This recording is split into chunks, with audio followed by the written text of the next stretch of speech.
Iya, saya ingin ke Pak Barita, Komisi Kejaksaan. Perlu ditekankan, jadi ini Komisi Kejaksaan, komisi independen yang memang sejak awal menerima laporan masyarakat dan berniat memeriksa Jaksa Pinangki, tapi kemudian dikatakan tidak perlu diperiksa karena sudah diperiksa internal dan sampai sekarang juga masih belum dapat akses untuk memeriksa langsung Jaksa Pinangki. Begitu Pak Barita? Ya, betul.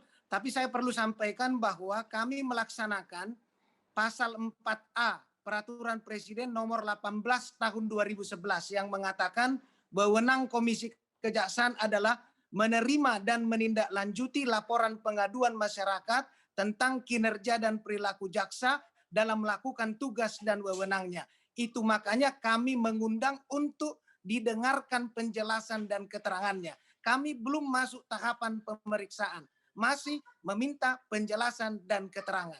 Itu perlu disampaikan sehingga clear buat kita bahwa Komisi Kejaksaan melakukan tugasnya berdasarkan peraturan Presiden, Mbak Nana. Jadi apakah tetap berwenang melakukan pemeriksaan walaupun misalnya sekarang sudah diperiksa internal dan sebagainya, tetap merasa berwenang?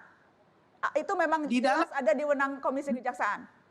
Ya, di dalam pasal 5 disebutkan bahwa Komisi Kejaksaan punya kewenangan untuk melakukan pemeriksaan ulang atau pemeriksaan tambahan bila mana pemeriksaan pengawasan internal kejaksaan tidak dikoordinasikan kepada Komisi Kejaksaan.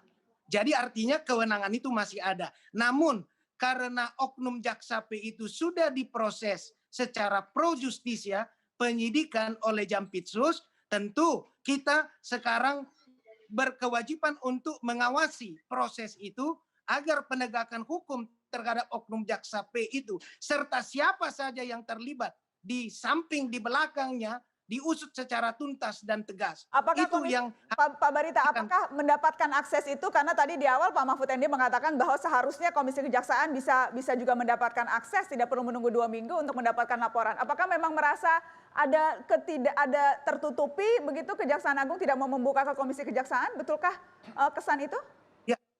Ya, karena pertama kami mengundang oknum jaksa P itu tanggal 27 Juli tidak datang tanpa alasan.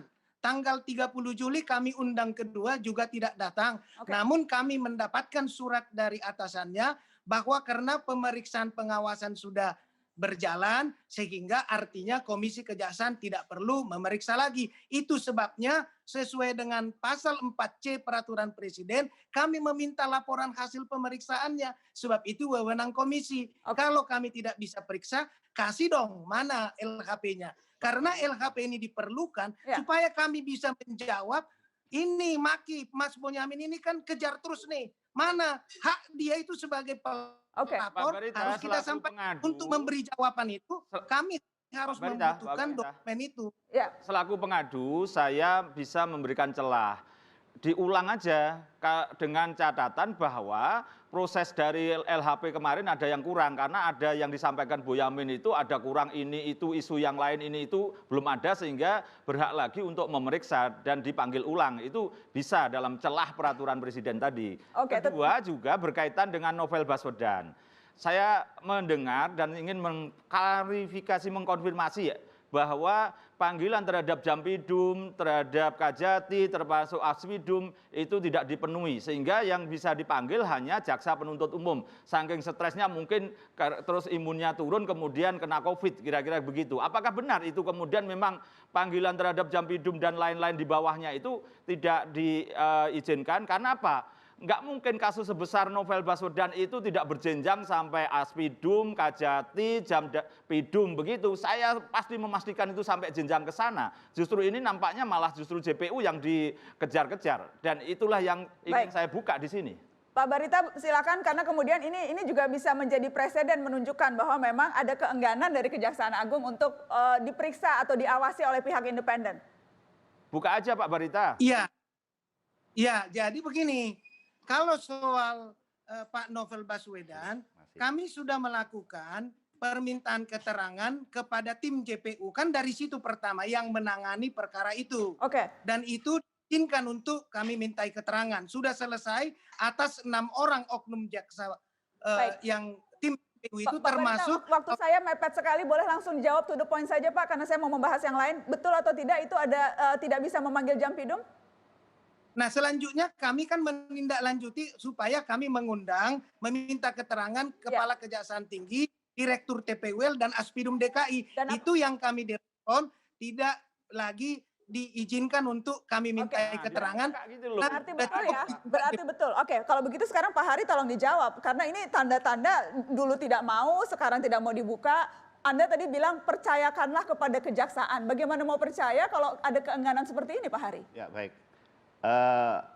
Memang betul ada Perpres 18 tahun 2011 tentang Komisi Kejaksaan. Di pasal 4 tadi juga sudah disampaikan, Komisi Kejaksaan berwenang menerima laporan dan menindaklanjuti. Tetapi Perpres tersebut ada tambahannya, mungkin Pak Ketua Komisi Kejaksaan belum menyampaikan, tadi saya sampaikan ada MOU antara Komisi Kejaksaan dengan bidang pengawasan kalau tidak, atau dengan kejaksaan. Jadi apabila ada laporan pengaduan yang ditujukan ke Komisi Kejaksaan, itu Komisi Kejaksaan melakukan rapat kalau tidak salah yang saya baca untuk menyerahkan kepada bidang pengawasan atau Kejaksaan Agung untuk dilakukan pemeriksaan oleh bidang pengawasan. Apabila dalam pemeriksaan itu tidak sempurna dan lain sebagainya, maka Komisi Kejaksaan bisa mengambil alih atau menambahi seperti yang disampaikan oleh Pak Boyamin tadi dan seterusnya itu kira-kira. Nun sewu Pak Hari, tapi pengertiannya kalau demi kebaikan, demi transparansi segala macam, turuti aja dong Komisi Kejaksaan. Jangan normatif lagi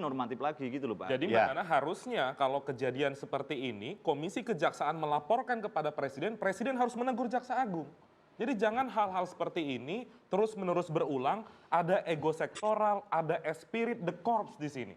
Maka dari itu Komjak saran kita ya lebih baik melaporkan saja apa keluhan selama ini kepada Presiden, karena itu atasan Komjak untuk menegur langsung Jaksa Agung. Dan ini saya balik, tadi kan minta masyarakat untuk percaya kejaksaan. Kepercayaan itu harus dengan hal-hal yang terukur. Tadi diminta Komisi Kejaksaan dihadirkan, itu Pak. Jadi bukan minta narasi kami dipercaya, tapi kenyataan tidak ada hal-hal yang bisa dipercaya. Ya, kita orang hukum, kita berjalan dalam norma aturan. Norma aturan yang ada adalah seperti itu. Oleh karena itu, mari kita ikuti norma aturan itu. Oke, tapi Anda tidak melihat perlu ada extraordinary effort yang dilakukan karena ini kasusnya juga extraordinary, terjadi di masa ada kebakaran, ada spekulasi, titik kepercayaan masyarakat berada di batas nadir dan sebagainya. Anda tidak merasa perlu ada effort yang sungguh-sungguh untuk berusaha meyakinkan publik? Oknum jaksa diduga menerima 7 miliar bertemu buron kakap, nama Jaksa Agung disebut-sebut. Setelah pariwara kita akan bahas, tetap di sini.